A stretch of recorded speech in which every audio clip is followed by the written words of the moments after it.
Hello दोस्तों, स्वागत है आप सबका एक नई कहानी में। यह कहानी उस ट्रेंडिंग डॉक्टर की है जो 8 अगस्त की रात को अस्पताल में जिसकी बहुत ही दर्दनाक मौत हो।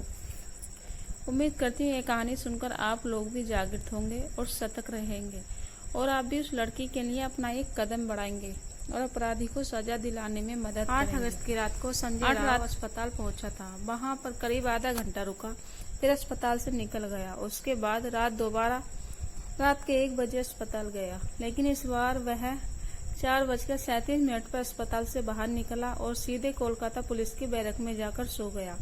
वह अस्पताल के उसे सीमानी हॉल में करीब 40 मिनट तक रुका था, जिस हॉल में जूनियर डॉक्टर की लाश मिली थी।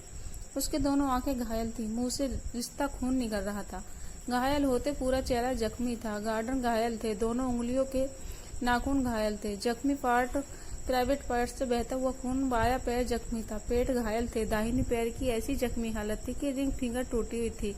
यह जख्मों की वह लिस्ट है जो कोलकाता की ट्रेनिंग जूनियर डॉक्टर के हिस्से में आई थी। अगर यह लिस्ट सिर्फ देखने और सुनने में जब कलेजा चीर देती है, तो सोचो कि हर जख्मी कहानी कितनी भयंकर होगी।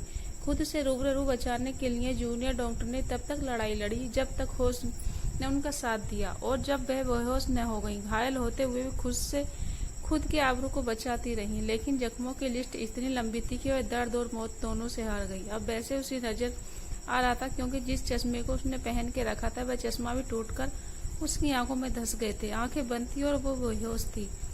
वह तब तक लड़ती रही जब तक अपने आप को बचाने के लिए, तब तक उसकी सांस थमने गई। लेकिन वह इस कदर नशे में था कि उसे भी एहसास नहीं था जूनियर डॉक्टर जिंदा भी है नहीं। जो उन्हें डॉक्टर बचाए तब तक चलती रही जब तक वह अपने गले को दबाता रह गया, और फिर मौका मिला तो उसकी वही हाथ उसके गर्दन तक पहुंचे। इसी बीच गला दबा गया। उसे एहसास हुआ जूनियर डॉक्टर की पोस्टमार्टम रिपोर्ट आ चुकी है। उसे रिपोर्ट में हर जख्मी का हिसाब रिपोर्ट में है। पता चला कि जूनियर डॉक्टर के शरीर में जितने भी जख्म मिले तब तक खुद को बचाने की कोशिश कर रही थी। इसी कोशिश के चलकर चश्मा का शीशा जो कि उनकी आंख में घुस गया, दोनों आंख से खून आने की वजह है कि चेहरा, मुंह, नाक पर खून बह रहा था। इसलिए वे रिपोर्ट के मुताबिक प्राइवेट पार्ट के जॉब में निशान तब आए जब जूनियर डॉक्टर लड़ते हुए बेहोश हो सकती हैं। बेहद पर दरिंदगी पर उतर आया जो पोस्टमार्टम की रिपोर्ट हाथ में उसे विक्टिम के परिवार को सौंप दी। पोस्टमार्टम रिपोर्ट में कहा गया है कि कम से कम 10 इंच मार्क है, जो काफी सॉफ्ट होती है। यूनियन डॉक्टर की रिपोर्ट को काफी डिस्टर्ब करने वाली है। इससे कहा गया कि जूनियर डॉक्टर के दोनों आंखों से ब्लीडिंग हुई, उनके मुंह से ब्लीडिंग हुई, नाखूनों से ब्लीडिंग हुई। उसके पेट में चोट लगी थी और उसके बाएं पैर में बहुत चोट थी। अब बस यही उंगली में भी चोट थी। उंगली के उसकी ब्लीडिंग हो रही थी। कोलकाता के पुलिस के मुताबिक उस दिन संजय की रूटीन कुछ ही होती। 5 अगस्त की रात Sanjay Rai mail paper society में हिस्सा लेने गया था। असल में कोलकाता पुलिस ने एक क्वालिटी की काम करता था। 2009 में संजय पहली बार कोलकाता पुलिस के अब तक प्रबंधक समूह में था। वर्ल्ड शामिल हुआ था। कोलकाता पुलिस वाला टीम को हर महीने एक खास में काम दिया करती थी। बाद में संजय राय अब तक प्रबंधक के पुलिस कल्याण डिपार्टमेंट में चला गया। कुछ वक्त के बाद वहां से आईजी का मेडिकल कॉलेज अस्पताल की चौकी तैनात फिर था, और फिलहाल वही तैनात था। इसके बावजूद भी अपनी पढ़ाई पर कोलकाता पुलिस का टैग लगाकर चलता था। वहां तक कि वह कम लिखा हुआ शर्ट और टोपी पहनता था, पुलिस के लिए काम करता था। इसके पुलिस के हाथ उसके अच्छे संपर्क थे। इन सब का फायदा उठाकर बॉक्स ऑफिस चौकी भी चला जाता। पुलिस का वार्निंग होने के नाते 5 अगस्त खड़गपुर के विशाल अलावा के पुलिस वेरिफिकेशन समिति के हिस्से लेने पहुंचा था। वहां 3 दिन रहा। विशाल बाकी 3 दिन रुकने के बाद 8 अगस्त की सुबह वापस कोलकाता पहुंचा। कोलकाता आने के बाद सबसे पहले एडजी का अस्पताल गया। संजय की अक्सर सरकारी अस्पताल में मरीज को दाखिल करवाने के काम था। एक दलाल की तरह पैसा भी वसूलता था। यह वजह इस वजह से मिलता है कि दिन भर में भर्ती करता था। अस्पताल आने के बाद मरीज का एक्सरे करने की मदद करता है। ऐसे करते वक्त बेच की रिश्ता था उसके साथ। एक्सरे मशीन के बाद संजय के अस्पताल से बाहर निकल जाता है।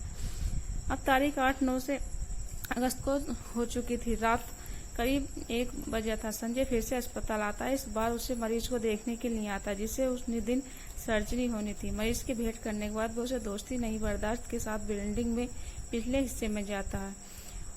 उसे निगाह बर्दाश्त के पैसे लेता है। अस्पताल में निकल चुका था। अब रात 3 बज चुके थे। बर्दाश्त को घर भेजने के बाद संजय फिर अस्पताल की बिल्डिंग में दाखिल होता है। उसके बाद बिल्डिंग की 3री मंजिल पर जाता है। इस ब्लॉक पर टेस्ट मेडिसिन डिपार्टमेंट था।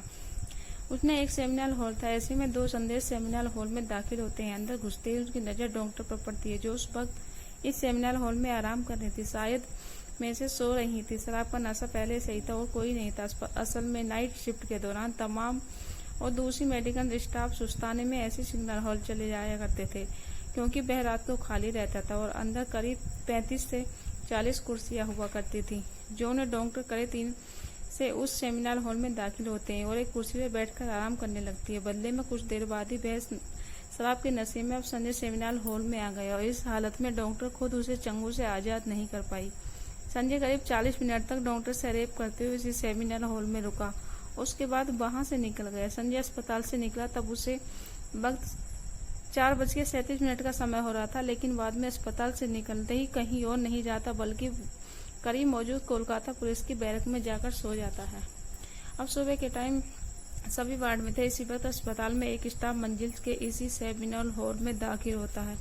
माँ उसकी नदियों के सामने जो मंजर होता है, जूनियर डॉक्टर की लाश वहां पड़ी होती है। थोड़ी देर में पूरे अस्पताल में हंगामा बढ़ जाता है। कोलकाता पुलिस अब जांच पड़ताल के लिए पहुंच चुकी होती है और मौके पर जूनियर डॉक्टर की लाश के साथ उसका मोबाइल और लैपटॉप वहीं पड़ा मिलता है। एक साथ हेडफोन भी वहीं पड़ा मिलता था। आज रुपए कपड़े तो थे पर नीचे के नहीं थे। ऐसी सजा अस्पताल के अंदर जूनियर डॉक्टर के केस और कत्ल का था। कोलकाता पुलिस अब अपनी छानबीन शुरू कर रही है।